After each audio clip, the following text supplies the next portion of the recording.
Today is Friday, and this is Eunoia, spoken by Elswyth. Eunoia is all about our connection outside of our sessions together. Send me your messages through Patreon or the website to be included in the listen section, and continue on for Obey for homework, permissive circumstances, and so on. If you're unfamiliar with permissive circumstances, go to my website and read some more there.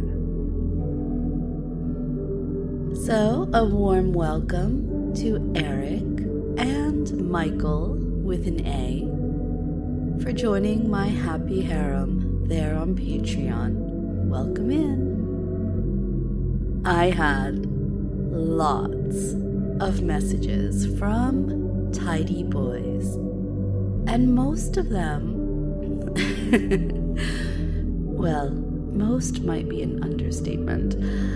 Most of them didn't seem genuinely excited about the idea of wearing a stained shirt. One patron in particular, he mused over the question of if he continued on with his own personal growth, if it would make him, well, I guess if it would rid him of his desire to do things that make him uncomfortable for others. Now, in the everyday life, in the outside world, that mundane that we refer to, probably, yeah. But in this shared headspace, or in realms of consent of this power exchange, probably not. What you're describing, and if you feel the same way, dear listener, then this applies to you too. It is a authentic submissive mindset. You feel good when you're doing something for someone else, and you feel even better when it's tied up with your sexuality. And I don't think most people will ever totally shake that, partly because you won't want to. I'm not saying, of course, that you have to be some kinkster in order to appreciate the good feelings that come from doing something for someone else. I'm just saying, when it's tied up with lust, that's a whole different ballgame, and we're all mature enough, right, to understand the difference between our everyday life interactions and our consensual adult ones. So this is also a little bit, it's distinct from the other kind of submissive guy that I see, who has a particular kink or fetish or a predilection for a powerful, strong, dominant woman. But, and this one drives me batshit crazy, but the woman, they always want her to perform a certain role in a scene. It is being the prop. It is the telephone sat on the table. It is the, I'm trying to think of some other props I have to confess here for my unwinding every so often. I've been rewatching Seinfeld, and, oh wow. Yeah, I didn't watch like the early Seinfeld. I don't have no idea when I came into watching Seinfeld. But like a few of the artifacts in there they're just hilarious to me to see them now. You totally forget that some of these things had existed, like using somebody else's phone, and we're way off the topic of fetish here. But using somebody else's phone to call like your answering machine. I remember like when that came out, just thinking that was some kind of voodoo or something. Anyway, so this second group of person, and I'm not saying it's bad per se, especially if the other person, the top that you have in the scene, is fine with it. But if you constantly just want the one thing and the other person only performs the one role, it's completely different. And people can get that, obviously, from me. You can just stay in one of the particular pillars and be like, this is where I belong. You know, I'm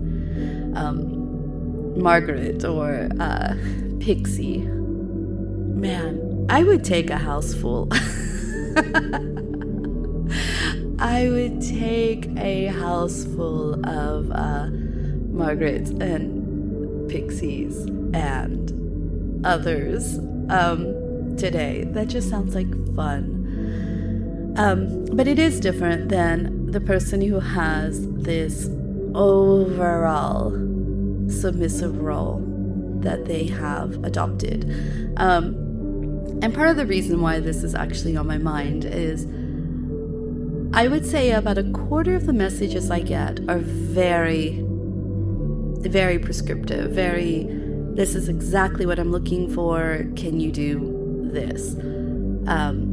Which is fine. A lot of great ideas come from that. But I will say, like, the other 3/4, that this is focused on wanting training and wanting to cultivate and continue to grow that the authentic submissive side that perhaps you've seen others and you know, right? You're like, yeah, but what is he doing? How does he do that?